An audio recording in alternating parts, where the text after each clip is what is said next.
Ay, ay, ay, ay, yeah. Is your husband secretly in love with his best friend? This woman's a menace on this flight. Oh, I'm sorry. Is your bride boring you on your honeymoon? Sorry, too bad. Hey guys, I'm V. Today, you and I are going to be listening to a bunch of Reddit stories where OP is wondering, are they in the wrong or perhaps they have been wronged? Now, as your representative of the judge of the Internet People's Court, you and I are going to be embarking in a bunch of Reddit stories where the theme is who does this? So I'm calling outrage and disorder in the courts. Let's hop into our first story. Our first story is from the subreddit AITH. Am I the a-hole for telling my future mother-in-law that if she wants me to have a large wedding, she can pay for it? 29-year-old female here. I recently got engaged to my fiance, Ryan, 30-year-old male. He was actually my high school sweetheart, but we broke up during college and have been back together for the past 7 years. Some context is that I'm the youngest of 3 girls. My parents are both doctors and they have done quite well for themselves. I think my future in-laws think they're much wealthier than they actually are. Most of their money has gone into mine and my sister's educations, and so they still have to think about money and how much they're spending. My parents were kind enough to pay for my private college, but I had to cover law school on my own. I still have close to $100K debt to pay off. I make good money now and will be able to pay it off on my own, but also Ryan and I want to buy a house and have children, and so the debt is stressful. Also, a sizable percentage of my salary for the past several years has gone towards paying off my debt. Okay, so I'm seeing some context from OP here. First off, congratulations, OP, to you and Ryan, um, and upgrading to the fiance status. Here's what's interesting. Usually, we have a lot of talk where I think parents will always want some level of sway over their kid's wedding. And here, I guess it's the in laws putting pressure on OP to have a bigger wedding. My question though is mother in law going to, I don't know, foot the bill? Are they going to offer to pay for part of it? Or do they just want the big wedding without the price tag? So let's see. OP says, my dad pulled me aside when I got engaged and told me that he set aside $75,000 for each of his daughters for the wedding. My oldest sister had a huge fancy wedding and spent most of the money on a ceremony. My other sister had a modest wedding and put the rest of the money towards a down payment on a house. My dad basically said, the money is mine to do what I want with, whether I want to spend it all on a wedding or put all of it towards my student loans or something else. I spoke to Ryan about this and we agreed that I should put all the money towards my student loans. Neither of us care about having a huge wedding, and we'd much rather get my debt paid off quickly so we could start saving for a house. My parents think this is a smart decision and are happy I'm using the money sensibly. They also know I've never been someone who cared about having a fancy wedding and always thought I'd use the money for something else. Okay. I mean, it's interesting that as the youngest daughter, I think the nice part is that Obi kind of got to see both sides, right? She got to see her one sister who went all out, extravagant, assuming she spent most of the 75K on a wedding. And then on the other side, she has a sister who kind of went more, I guess, low key route. Yeah, yes, wedding, but then most of it went towards a down payment. Here's my opinion on this. If you're going to go for the wedding, I think bride should definitely do what the bride and groom want as long as it's within their budget and they both want it. So I'm not kind of against or for either one. For me personally, I think it's in the middle, maybe leaning more towards the modest side because there are certain things that I'm definitely for sure would want for my own wedding. Like, yes, like somewhat of a ceremony. I don't want to just do like, I don't know. First thing I think of is quick Las Vegas ceremony, like in 5 minutes. Like maybe not for me. And I'd want a little bit more of a flair than just a courthouse wedding style. Maybe something in between. Like I love like a combination of elopements or kind of destination, but maybe without the huge entourage or maybe like an intimate wedding dinner vibes. Those are my favorites that I lean towards. So teach their own, I guess. I'm wondering if groom also feels the same as OP here though, because I do agree that weddings have to be a two-person thing. So hoping that fiance is on board. So OP says, when I told Ryan's parents that we're going to do a courthouse wedding, my future mother in law, Jan, was upset. Jan said that my oldest sister had a beautiful wedding and asked why I didn't want the same. I explained the situation to her and that I'd rather put the money my parents set aside towards my loans and have a small celebration with our close family and friends. When I say small, I mean our parents, siblings, one or two close friends, and that's it. To be honest, if it was up to me, I just want it to be me and Ryan. But I think both of our families would be hurt by this, and so I want to include at least parents and siblings. Jan told Ryan and I that we were being selfish, since weddings are about uniting families and celebrating with loved ones, and we're putting our needs before that. She also said that we're both attorneys and aren't exactly struggling to pay the bills. That struck a nerve with me, what Jan said. I think, yes, okay, generally, weddings are about celebrating with loved ones. I don't think they're about uniting families. It can be if you so choose, but I think weddings are literally supposed to be a union of party one and party B getting married. I generally think that is the core essence of a wedding. Now, why are you laughing? It's a party. Union of party A?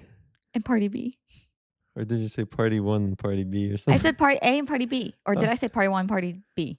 I don't know. I'll have to replay it. Might want to redo that just in case. You guys couldn't check me. But okay, my point here is between person one and person two, okay? And I think that's the core of it. Everything else has gotten so blown out of proportion. I think it's lovely if you want to involve the family, extended family, coworkers, the whole shebang. Wonderful, lovely. Like my mom would say, she would tell me stories of what weddings used to be like in her era. And she would say, oh, the whole village is invited. And it's not a figure of speech. She literally means that back, at least in my mom's era and her growing up in her country, the whole village would literally be invited, or the whole town would be. Like if random people stopped by the wedding, that wasn't so unusual or uncommon, as long as you bring a gift, I think. But here, I just think it's a little bit different now. And in this economy, hello, who's going to pay for all of these huge weddings? I don't know if you guys have planned your own weddings or if you've been to one, but they are an extravagant affair. Even if they don't look at the price tag, there is a wedding tax, guys. If you want to have any sort of special event, the minute you tack on the word wedding, the price just two times the price or increase a few hundred to that price. Maybe add a zero. That's all they are. So I love that OP is kind of thinking about going towards a compromise. Like if it were up to her and Ryan here, fiance, they would have just had that two-person wedding. But they're already expanding it to their family members and close friends, which I think is fair enough. I feel it's kind of weird that Jan has such a big opinion on it, especially when she's invited. I get I would get it a little bit if she wasn't invited, she was excluded as the mom of the groom, but she's not. And she's not even offering to foot the bill. At this point, it feels more like she's just saying, whispering in her ear and going, hey, so your parents seem like they have money and you have 75K. So why not throw it off for an event that I would like to go to, an event that's big enough for me and what I want? It doesn't seem like anyone else has any issues with this. Now, what would you do if one of our families or any of our family members came to us and said, you need to have a bigger wedding? No, I don't. But even what if it's a parent, a parental figure from either side of us? I mean, I would hear them out, but ultimately the decision is up to us, right? Yeah.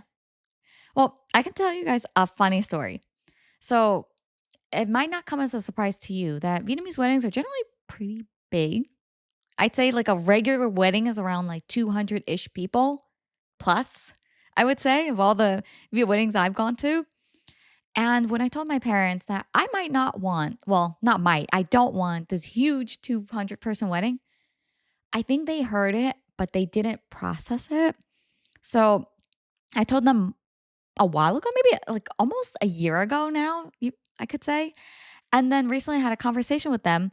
And I kid you not, I think my dad had a midlife crisis or whatever, like a second midlife crisis, because he was asking me, wait, but what about my guests? And I just looked at my dad and I said, what do you mean your guests? He's like, well, what about all the people I want to invite to your wedding? And I said, well, that's a shame, Dad, but sorry, too bad. I already have my list of guests, and whoever you want to invite, if they're not included on that, they're just not on it, I guess. And dads, I don't know. People talk about how moms can interfere and have opinions with weddings, but my gosh, guys, I'm telling you, dads can be a whole other set of drama queen antics and behavior. So I kind of feel for OP a little bit here. Now, OP continues.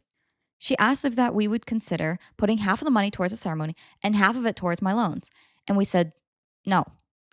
She then started saying that she had a ton of relatives who wanted to be included in the ceremony and would be disappointed that they don't get to see Ryan get married. I think Jan and my dad are reading from the same playbook, like word for word. Hello? I did not even know that she would bring this up. So, not to call her out, but Jan's whole thing was saying, oh, but we want to unite our families. No, it's not Jan. Jan just wants to brag to her relatives and her friends and family because she started with the whole uniting families and then she ended with, no, but what about disappointing all these other people? Weddings, you should really only invite the people you're close with because it's your special day, right? And if they're not close enough to make the first like 50 or first 100 on the guest list, maybe perhaps you guys aren't that close. I don't know. Is that controversial to say? I don't know. I mean, I think different people will have a different opinion on this, especially in different cultures. That might not be the case, right? You might need to invite everyone and your distant relatives and everyone. It's basically an event for everyone to get together.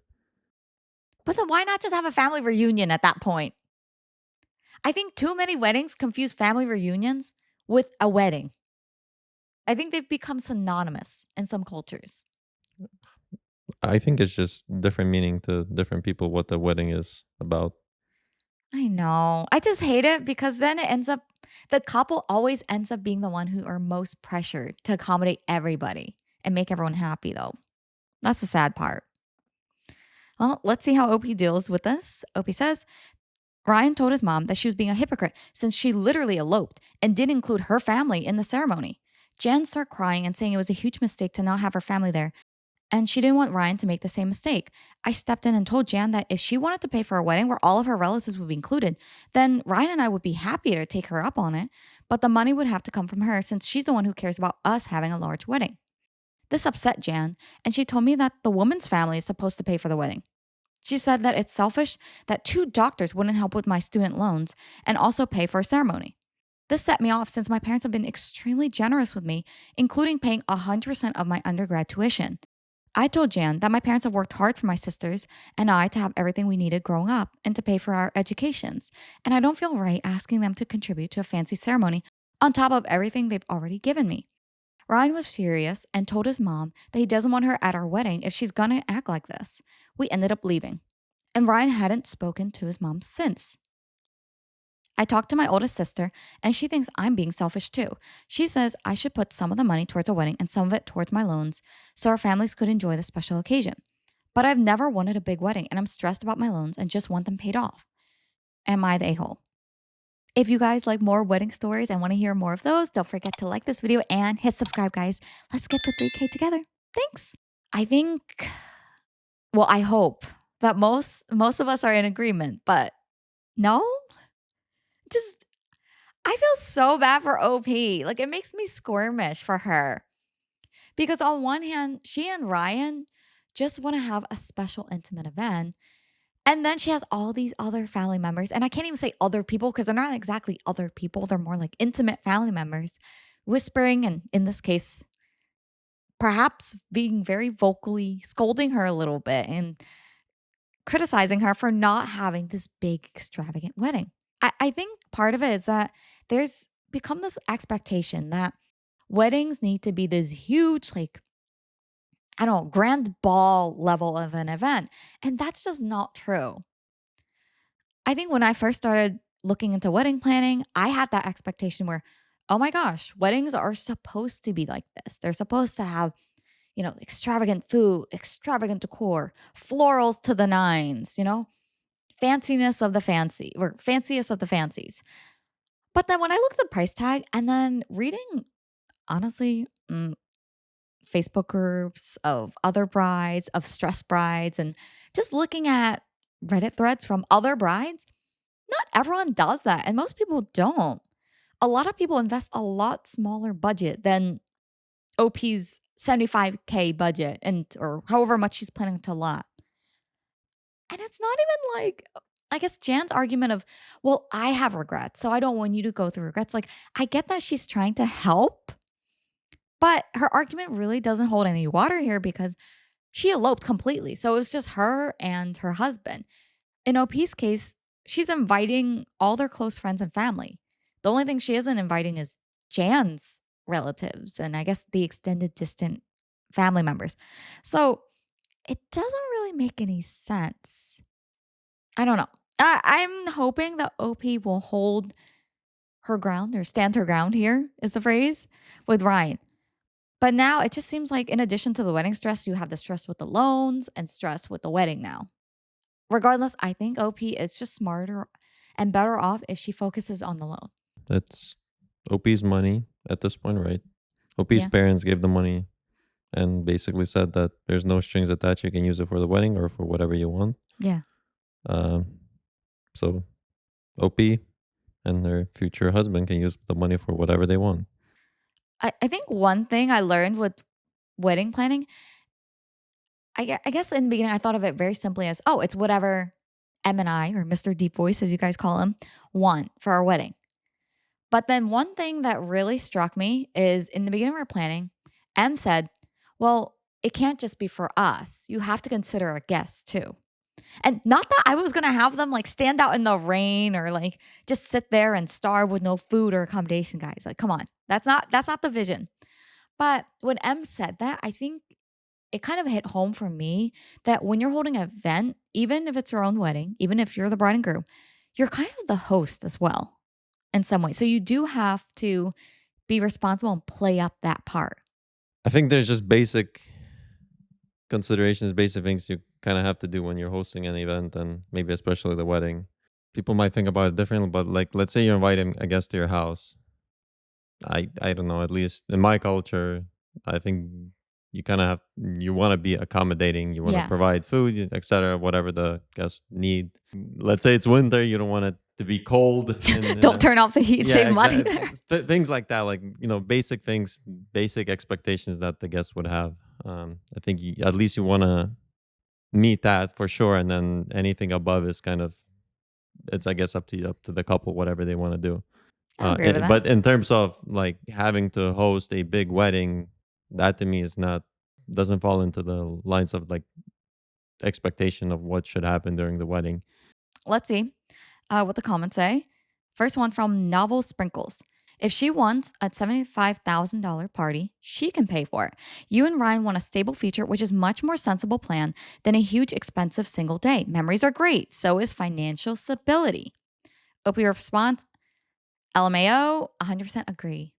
I'm kind of loving the trend that people are doing more of whatever they want for the weddings. Like you see a lot of trends where people are doing more courthouse weddings or doing more elopements or doing more non-conventional, non-traditional style weddings of whatever the bride and groom want, while also being respectful of their guests. Like I love that trend and I hope it continues. So agreeing with the comment here. Another comment, not the whole, she's being really selfish. And OP says, I agree sadly. So there's been no updates yet, although the story is only 9 days old. OP, I think you've heard it from the internet. You heard it from us. I really, really hope you stand your ground. And I'm really glad that your fiance has your back because sometimes mother in laws or parents in laws can be very, very pushy, especially when it comes to how the wedding should be. So I'm surprised that Ryan's the one that's kind of setting the boundary too and saying, Mom, if you're going to be like this, I don't want you at the wedding. So good on Ryan for doing that so that OP doesn't have to be the one. I think it's going to be a really big shame, though, if it's such a weird hill to die on for me when in laws or parents say, oh, if you don't do the wedding this specific way for me, I won't attend at all. It's so bizarre because then it feels to me like you're putting on a scale as a parent and you're saying your desire for this grand party is bigger than your desire to be there for your kid on their wedding day. Isn't that what it is? Like you're weighing what's more important to you and you're choosing that? It's so weird. Now, our first story was a little bit dramatic, a little bit of chaos with the wedding. But I'm hoping this story will be maybe a little bit more enjoyable in its silliness for you guys because we have our wild pick. Now, if this is your first time tuning in, wild pick is just that, a story that's a little bit kooky, a little bit out there, but I wanted you guys to hear it. The story is from the subreddit Am I the A-hole? Am I the a-hole for not assisting a lady to retrieve her luggage from overhead compartment? This just brings back so many different memories for me. I mean, I've flown a few flights, guys. So, and I am a smaller gal. So, have I struggled to put my luggage up in the overhead compartment? Absolutely. That's where Mr. Deep Voice comes in, thankfully. But even before him, though, I was putting up my own luggage in the overhead compartment, or some nice Samaritan might offer to help and support, or a flight attendant might help me with that, which thank you very much for those that did. I am wondering whose side we're going to be on in this one, though. OP says, got on a flight early because I was there early. A lady in her 50s to 60s cut the queue just right behind me. It was a moment where people started walking, so no one bothered to say anything. I settled in my seat next to the aisle, row C, minding my own business with my earphones in, but slowly realized that the aisle traffic congested hard, so I looked up. Turns out that lady just stood there like a statue, frozen and blocked the way of the passengers behind her. I could tell because she didn't want to lift her stuff by herself. She wasn't big, but she wasn't small either. I was about to pack my earphones away so I could help. I'm a Thai Aussie, so I'm double friendly. She saw me moving, so she turned to me and did that finger clicking thing in my face to get my attention and said, "You help?" I work hospitality and I effing hate that shit. Oh, my blood just boiled. This is the fastest, I think, of me getting pissed over a story. So, okay, let me take you guys a little bit of a mini skip down, I guess, 2-second memory lane. So, you're telling me this lady cut in line. Oh my gosh. I do not like cutters. I'm sorry. I do not get it. I think we see more of it in the US, although I'm not sure if this is a US story at all, depending where OP's flying in or from or to. But I see this so much in the US and I don't get it. The cutting in line nonsense. It's so annoying to me. I think it's one of my biggest pet peeves. I don't get it. Cutting a line might save you like 15 minutes, 20 minutes maybe, but you are forever branded as an a-hole in the eyes of like all the strangers behind you.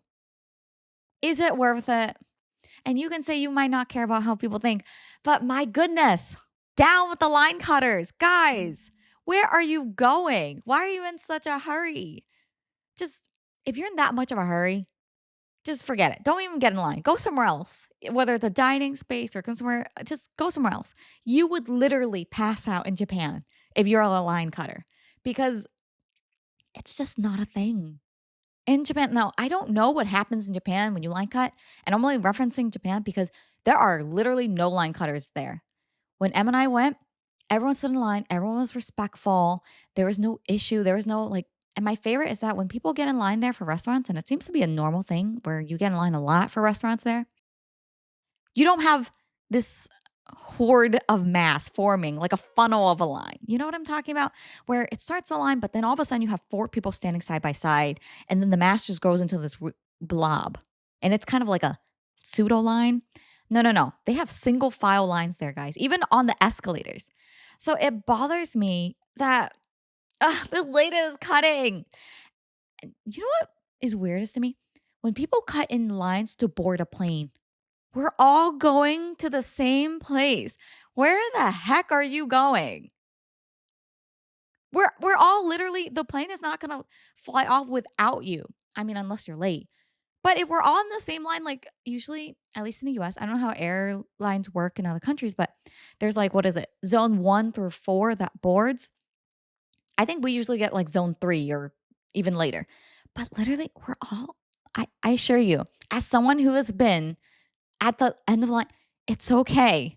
There's no horrors that will await you, okay? I don't know what to say. Can someone please explain to me the philosophy of line cutters?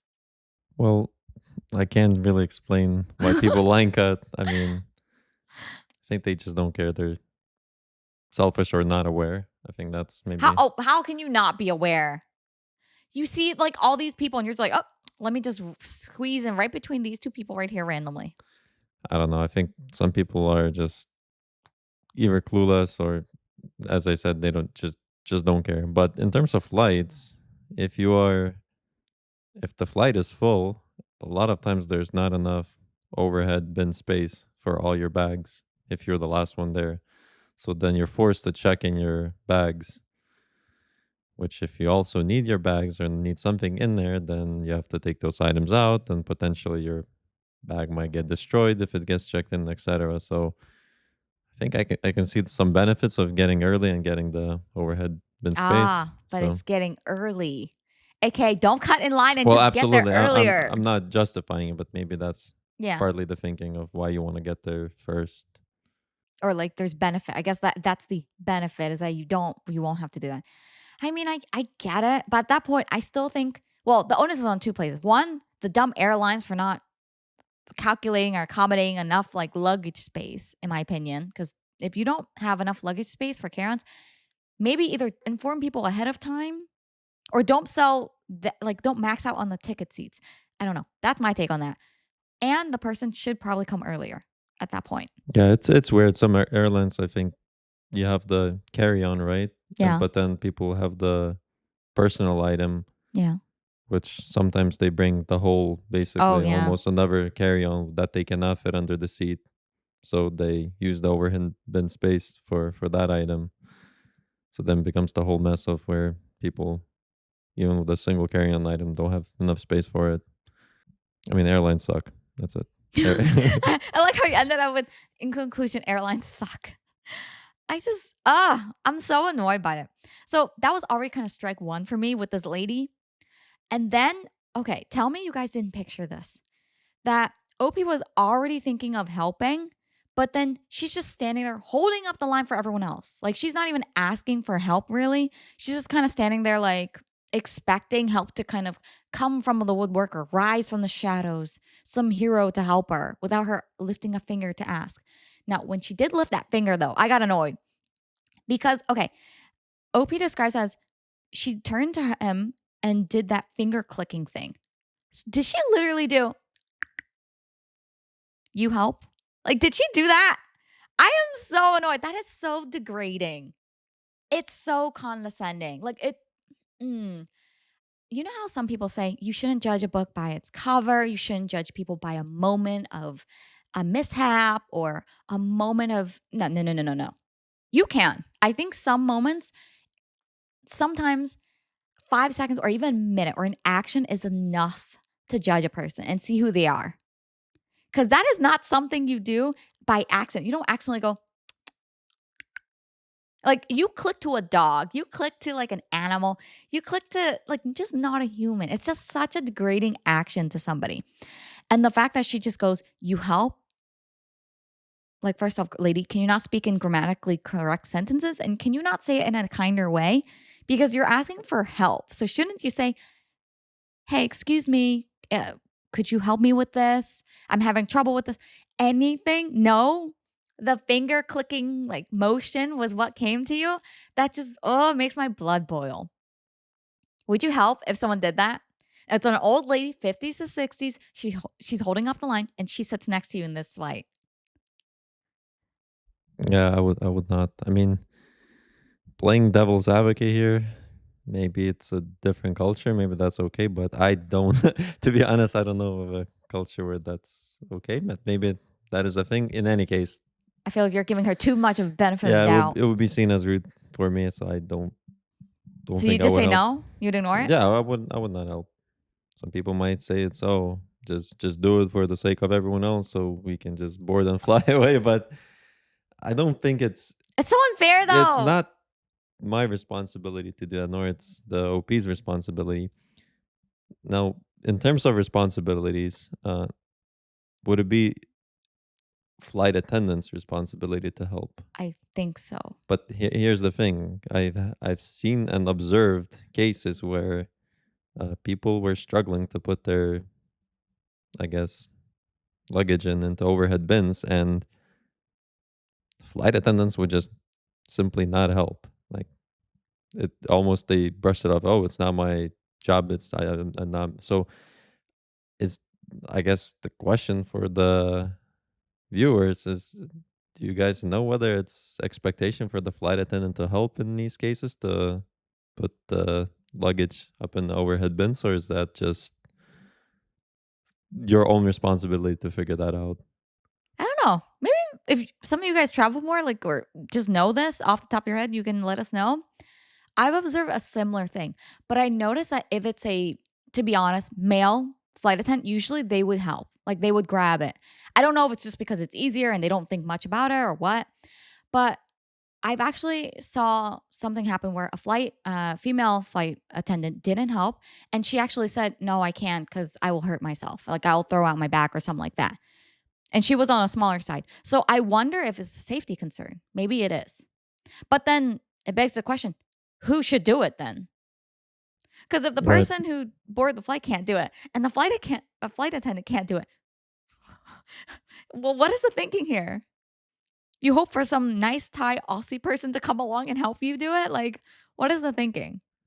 I mean, normally I think people would help each other, Yeah, normally, yeah. but in any case, it happens to be that no one on the flight could do it. Like, who's kind of, I guess, job, whose responsibility is to do that, I guess. I guess no one flies anywhere. They just stand still until someone does it.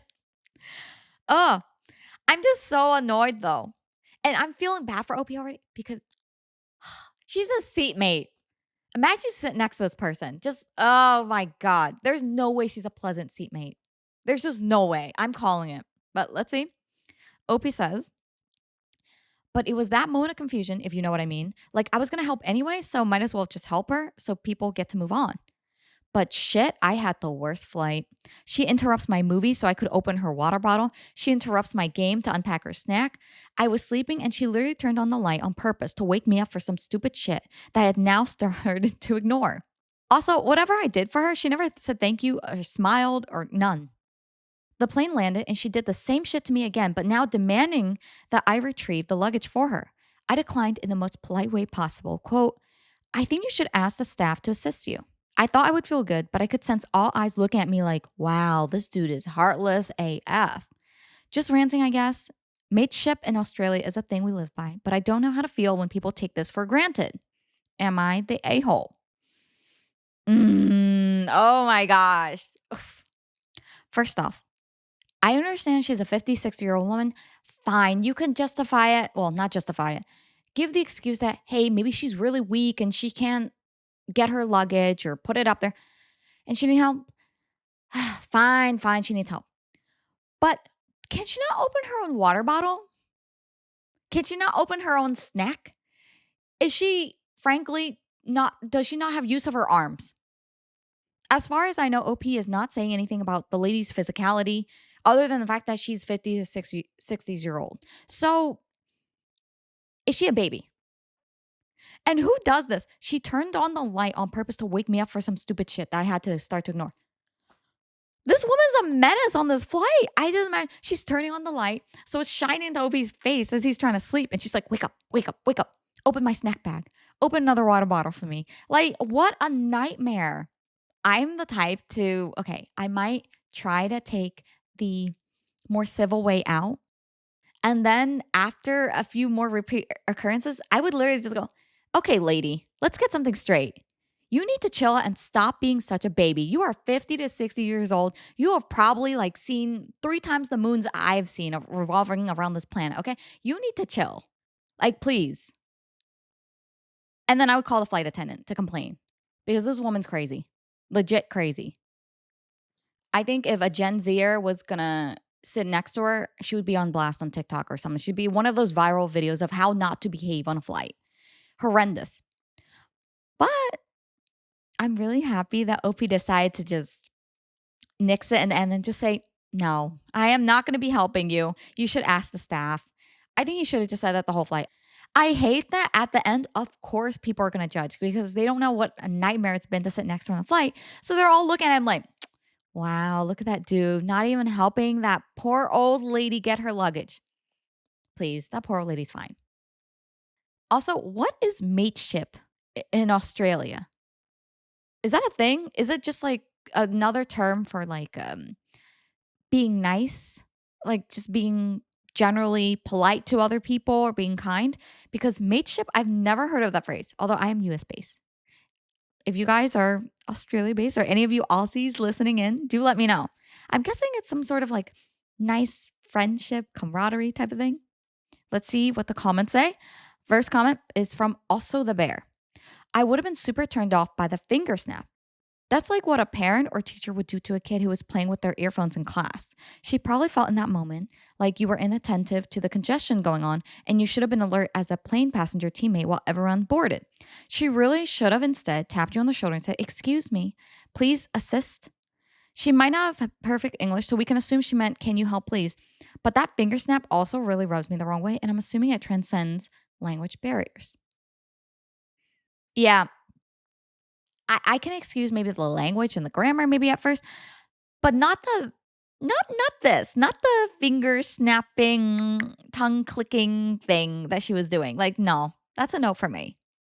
Another comment from Denia Diabolic. I definitely did not pronounce that right. Not they whole. Who cares about how they're looking at you? More than likely, you will never see any of these people again. True. It's also hard though, because I think it's easy to say, oh, well, you'll never meet these strangers again. But public judgment is still pretty harsh to bear. Like, imagine all these people on the flight with you think you're the a hole. It's rough. So I kind of feel bad for OP in that way. Just for me, OP, you're not the a hole. And I think it's pretty obvious from the comments that they also think you're not the a hole. In the future, though, I would definitely say something sooner, OP. You don't have to bear the whole behavior, the whole flight.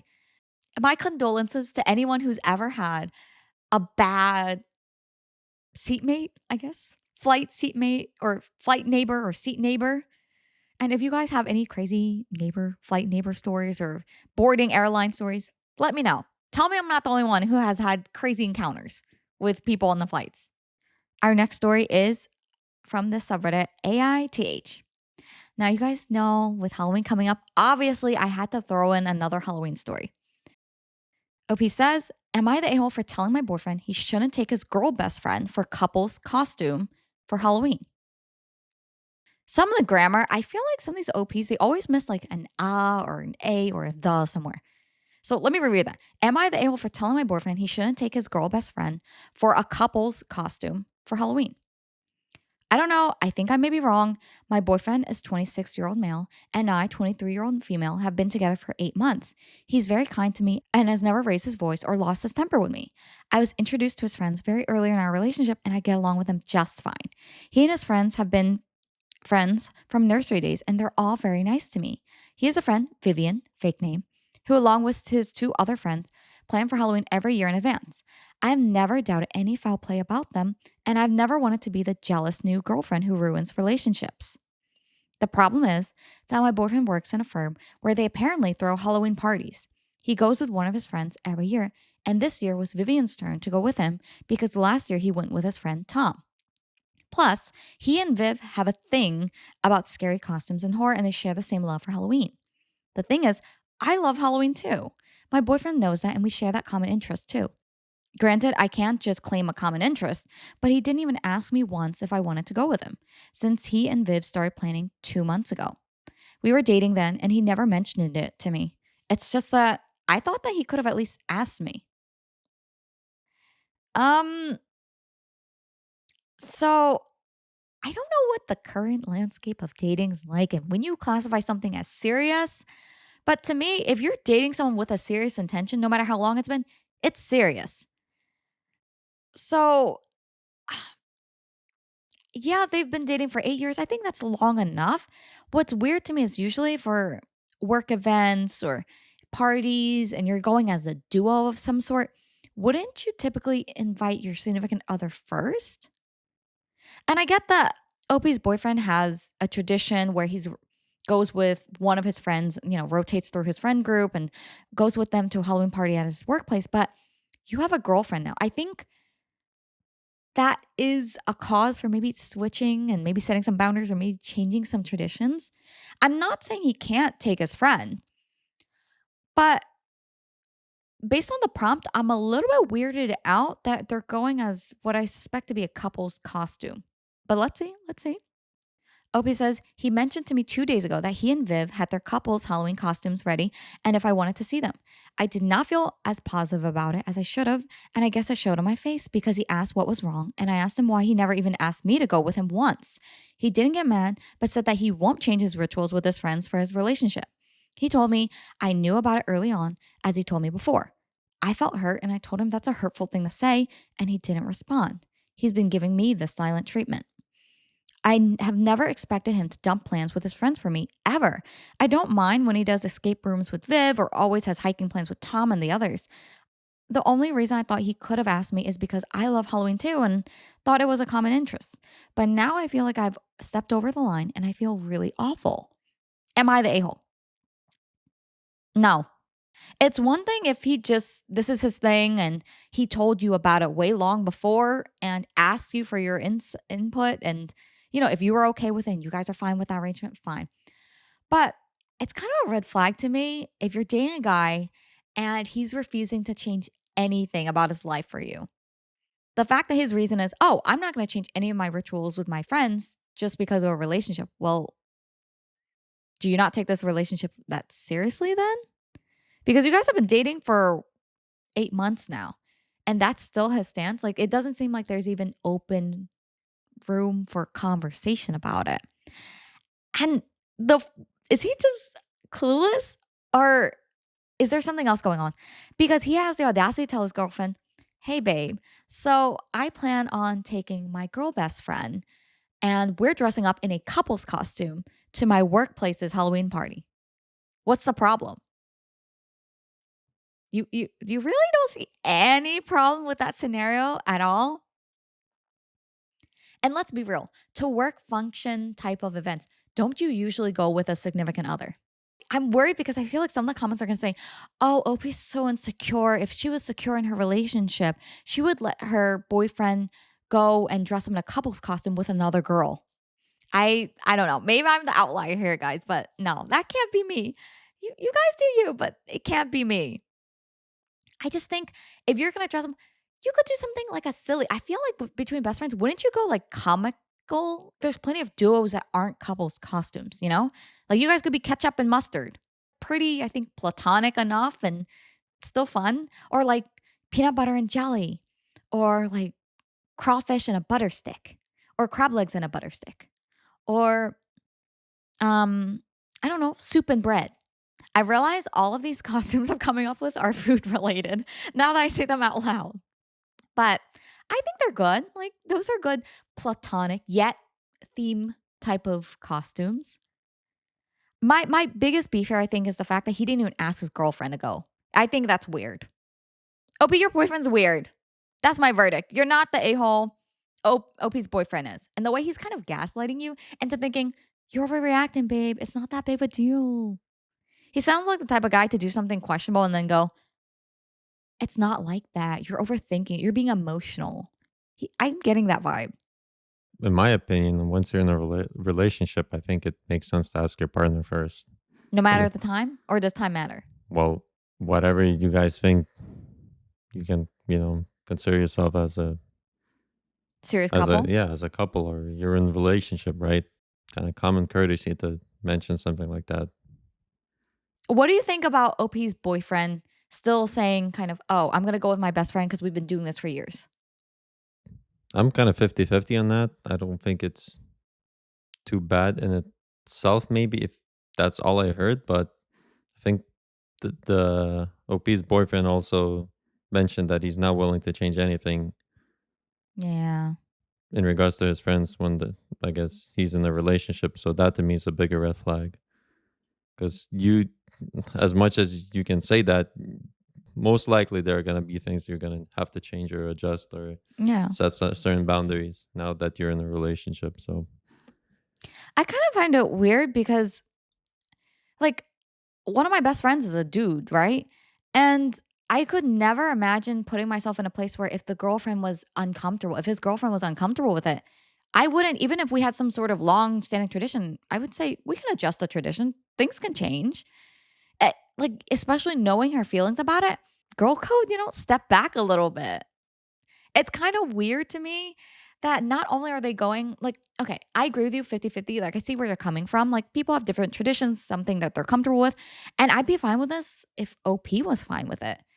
But what bothers me is it seems like he's, like you said, he's not changing anything. And the couple's costume gets me because there's so many things you can do, like dress up as, you know, between your buddies and you. But in this case, why is it that it has to be a couple's Halloween costume? And I'm curious as if in previous years, did boyfriend also dress up in a couple's costume with his guy friends as well who went? I'm very skeptical. So it just seems like he doesn't care about her feelings and he's not gonna address it either. He's just kind of dismissing it like, oh, too bad. This is how I am. This is how my relationships are. And that's it. So I don't think OP's stepping over the line. But let's see. First comment from Ranty McThrowaway. Not that he'll hold up. Did he really tell you word for word that his quote couple's costume was ready and asked if you wanted to see them? Is he having a laugh? And in response to he won't change his rituals with his friends for his relationship. Not even having a whole couple's costume with someone else? That's crazy. Part of being in a relationship is fitting your partner in with your friends, the things you normally do. I just think if he was really that into you and Viv was such a good friend, you'd be the plus one this time and she'd understand because you are his girlfriend. Of course, you're right to feel left out. If he can't see this from your perspective, I don't think he's cut out to be your boyfriend. I love this comment. I think it puts into words exactly what I was feeling about it. Another comment from Brief Horror. If he honestly can't see what's wrong here, dump him. He's never raised his voice or yelled at me. So, the bare minimum? You're keeping around a man who's blatantly disrespectful for the bare minimum? I was just thinking in terms of the situation, but now with some of these comments, I feel like maybe we should drop the B word here. Oh wait, are you sure this guy that you've been dating for 8 whole months is the one for you? I don't know. I think this would make me question our relationship a lot, to be honest. I was gonna say little, but no, it's a lot because this is just a Halloween costume. What else is he gonna be unyielding and unbending on? I am kind of very suspicious about this boyfriend of his intentions or maybe just boundaries. It might be that he has nothing going on with Vivian or Viv, whoever, but it's just the way he's approaching it. It seems like he doesn't care very much about you, OP, to be honest. Our last story is kind of trotting along the relationship line again, but this time we're going to be talking about honeymoons. Our last story is from the subreddit AITH. Am I the a-hole for telling my boyfriend he ruined our honeymoon? So, my boyfriend and I just got back from our honeymoon, and honestly, I've been holding on to a lot of frustration since we returned. We had both been so excited about it because it was our first big trip together as a married couple. It was supposed to be romantic, once in a lifetime experience, but it turned out to be anything but that for me. A few weeks before the wedding, my husband started talking about how it would be fun if we invited his best friend and his wife to join us for part of the honeymoon. I immediately told him that I wasn't comfortable with the idea because I wanted this trip to be about us. But he kept bringing it up, saying it would make the trip more exciting and less boring. I stuck to my guns and thought I had made it clear that it wasn't happening. Well, we arrive at our destination, and to my shock, his best friend and wife are waiting at the hotel lobby. My husband had secretly invited them anyway, saying it would be no big deal and that we could still have our alone time. But the entire trip turned into group dinners, shared activities, and zero intimacy.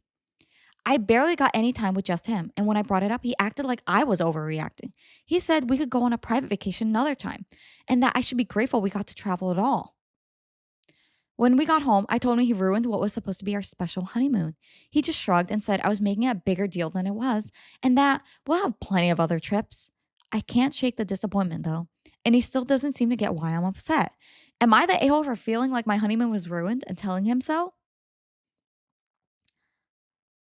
Maybe I should have renamed this title, guys. The title should really be, instead of who does this, it should be, why are you with these people?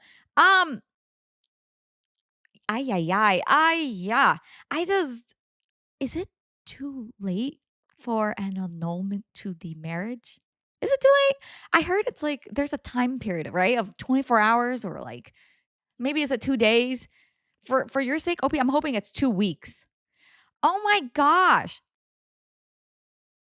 You know, there's a trend on TikTok where basically it's like a couple and they're sharing their memories. And in the picture, if you zoomed in, it's like this cute, happy couple. And when you zoom out, there's always like a third person. And it's usually one of the couple's either the groom's best friend or the girl's, or I guess the bride's best friend, right? And it's like, it's always going to be you and me and you and our friend Steve. Do, do, do, do, do, do, do. Steve. Steve is here. And Steve is this friend and his wife. Jeez. I get it. If this is your first time dating, going on a date, or no, not maybe not first date. Maybe it's like your 10th date and you want to make it a double date. Sure, invite your friend, let's call him Steve, and Steve's girlfriend. But you let your partner know, and that's just on a double date when you're dating. But to your honeymoon, I and without your wife knowing, what are you on? Like, OP, are you sure this is the guy for you? I was gonna say it's not too late. I mean, technically, it's still not too late, but is this man attractive to you in any way? What bothers me is that he also says, oh, inviting my best friend and his wife would make this trip more exciting and less boring. Oh, I'm sorry. Is your bride boring you on your honeymoon? I would be so offended. I would just vacation without him. Oh my gosh. And the fact that he still snuck around, lied to you, because that's what this is, lying, admitted the truth, and then you show up at your destination, like honeymoon, and there he is, your husband's best friend and his wife. I I am uncomfy for you. This is making for some very awkward. Who double dates on their freaking honeymoon? Someone please explain this to me. Has this ever happened to anyone? Has anyone ever actually desired this? Please clue me in on the logic here. I hate that he's basically ignoring her, saying she's overreacting, very classic, and saying that, oh, we'll go on vacation another time. We'll have plenty of time. Well, not after this. It sounds like this is going to be your first and only private vacation with your wife. Well, private no longer. Uh, is your husband secretly in love with his best friend? Genuine question. Is he secretly in love with the best friend? That's the only kind of weird scenario I can think of here that would justify feeling lonely enough to call your guy best friend with you to your honeymoon with your wife. Honey, I know we haven't talked about our honeymoon plans yet, but in case you were curious, I am not okay with you inviting your best friend to our honeymoon. Okay. You're not going to invite them secretly, right? And not let me know? Of course not. What if I did that? You show up to our honeymoon, we're on vacation, all of a sudden, oh, one of my best girlfriends shows up with her husband. He just rolled his eyes, guys. M never rolls his eyes, and I just saw him roll his eyes. Well, not to say that I rolled my eyes, but that would be a Oh, so you wouldn't roll it your would eyes? be an unpleasant surprise. Yeah? How would you react? Would you bear it through the whole thing? So we have a week long of that. I mean, I would, I think, pull you aside, right, and have a conversation about what just happened and what is going on here. I think it would make me reevaluate my relationship. Because, okay, it sounds simple, like, oh, okay, it's just a vacation. It's a dumb thing. But oh my gosh, is this a big dumb thing? I don't think this is a little oopsie. Because to me, it shows that he asked you, you said no. He asked you again, you said no. He went around you, planned this whole thing out, coordinated it, because everyone knows you don't coordinate like a impromptu friends vacation together without, some time and plan in advance, some time in advance. So the fact that they're just here, and I'm wondering if the friend was aware. Because if the friend is showing up and they were aware of how uncomfortable the wife is, then, oh man, then I don't even know what to say. I feel like, yes, your husband did ruin the honeymoon and you're not the a hole, obviously. If anything, I would start perhaps I can't believe we're ending the episode on dropping the D. Please, if it's not too late for you, OP, I think I would seriously evaluate this relationship further because if he's already doing this now and it's a honeymoon, imagine what other decisions he's going to be going around your back to do, even after you've said no so clearly. So, first comment from Eve TPA. Besides ignoring your wishes and going behind your back, I'm concerned that your husband thinks spending time with you alone is boring. Not the a-hole, by the way. Yeah, yeah. Commenter and I are basically on the same wavelength. Another comment from Kindly Celebration. Not the a-hole. He couldn't manage to even pretend to care about your wants, needs, opinion, or respect you for even 1 week after your wedding. Has the license been filed yet? See? I'm not the only one, guys. I feel so bad for you, OP. So I don't see any updates to this story, but it's only been a week long. So maybe OP's on that horrible honeymoon as we speak.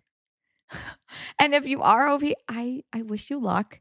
And I hope you start looking into whether or not your papers have been filed yet, because this does not seem like a guy that you would want to be married to for life.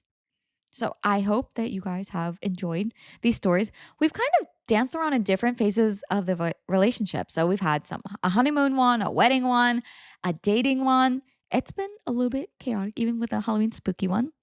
Let me know in the comments which story was your favorite. And if you guys enjoyed this and want to see next episodes, don't forget to like this episode and hit subscribe button, guys. Let's get to 3K together.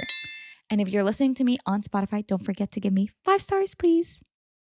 Thanks, guys, and I'll see you in the next one. Bye.